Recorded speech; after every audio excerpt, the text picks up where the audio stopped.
اصول کافی میں جو باب دعا ہے اور من لا یحضر الفقی میں بھی ہے کہ ایک دفعہ پیغمبر اسلام مسجد نبوی میں تشریف فرما تھے، اللہم صلی علی محمد،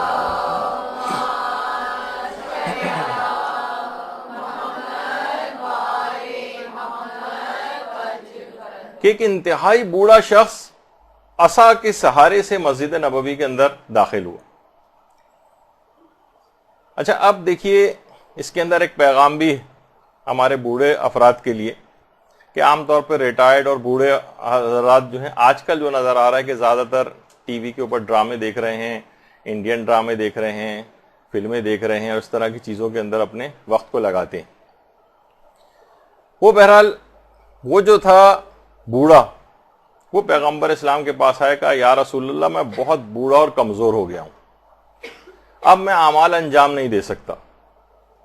اب میں روزہ رکھنے سے معذور ہو گیا ہوں، بڑھاپے میں روزہ نہیں رکھا جاتا، جہاد سے میں معذور ہو گیا ہوں، مجھے کوئی ایسا عمل تعلیم فرمائیں کہ میں اپنی ان کمیوں کو پورا کر سکوں۔ اتنا زیادہ بوڑھا شخص اور اس طرح سے پیغمبر سے آ کر درخواست کر رہا۔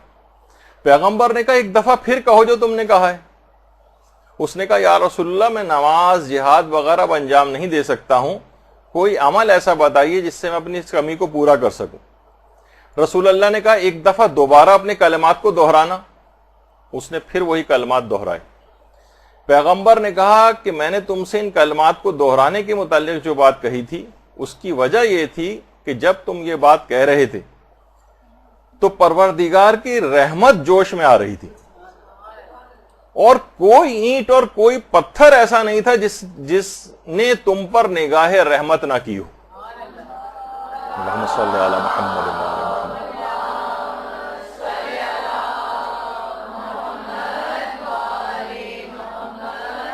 دیکھیں بیچ میں روک کر یہ بات کہوں کہ بوڑھے عبادت گزار اشخاص خدا کے نزدیک بہت بلند مقام رکھتے ہیں، اور ظاہر ہے کہ وہ بلند مقام نہیں رکھتے وہ بوڑھے کے جو گھر میں فتنہ و فساد کا سبب بن رہے ہوں، گھر کے اندر جہالت کی باتیں کر رہے ہوں، لوگوں کو پریشان کر رہے ہوں، اپنے سٹھیاوے کی وجہ سے لوگوں کو پریشان کر رہے ہوں، ان کی بات نہیں ہو رہی۔ تو روایات میں ہے کہ بوڑھا ایسے ہی جیسے گھر میں نبی ہوتا ہے، برکت کا سبب ہوتے ہیں بوڑھے، بلائیں ان سے ٹلتی ہیں، پروردگار کی رحمتیں نازل ہوتی ہیں جس گھر میں بھی بوڑھے افراد ہوتے ہیں۔ بلکہ روایات میں تو یہ یہاں تک ہے کہ خاندان میں اور پڑوس والوں تک ان بوڑھے افراد کے سلسلے میں جو برکتیں نازل ہوتی ہیں پڑوس والے اور خاندان والے تک اس سے فیضیاب ہوتے ہیں۔ اور ہمارے معاشرے میں ایسے بوڑھوں کو عموماً بوجھ سمجھا جاتا ہے، ان کے مرنے کی خواہشات کی جاتی ہیں۔ بہرحال پیغمبر نے فرمایا کہ تم اس کمی کو اگر پورا کرنا چاہتے ہو تو تم روزانہ نماز فجر کے بعد کہو، یعنی پیغمبر نے اب تعقیبات بتائیں، روزانہ فجر کے بعد کہو سبحان اللہ العظیم وبحمدہ ولا حول ولا قوۃ الا باللہ العلی العظیم۔ پیغمبر نے کہا ہر نماز فجر کے بعد روزانہ یہ کہو، تو تمہاری ان تمام کمی جو عبادات کے سلسلے میں ہو رہی ہیں اگر نماز کے بعد ان جملوں کو کہا تمہاری تمام کمی کا ازالہ ہو جائے گا۔ اور پھر پیغمبر نے وہ چیزیں بھی بتائیں، خدا تمہیں ہلاکت سے محفوظ کرے گا، میں ضمانت دیتا ہوں کہ خدا تم کو دیوانگی سے بچائے گا، خدا تم کو سٹھیاپے سے بچائے گا، یعنی اول جلول فضول قسم کی باتیں لوگوں کو پریشان کرنا جو عام طور پر اس میں ہوتی ہیں،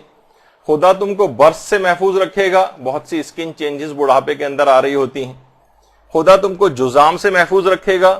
اور خدا تم کو فقر و فاقے سے بچائے گا۔ عام طور پر بوڑھے ریٹائرڈ حضرات دوسرے لوگوں کے پیسوں کے محتاج ہوتے ہیں کہ ان کو چیزیں چاہیے، دوائیں چاہیے، فلاں، تو دوسرے لوگ ایسا پروردگار انتظام کرے گا کہ تمہیں دوسرے لوگوں کے دست نگر ہونے سے بچائے گا۔ اچھا بوڑھے کو اس کے اوپر قانع ہو جانا چاہیے تھا،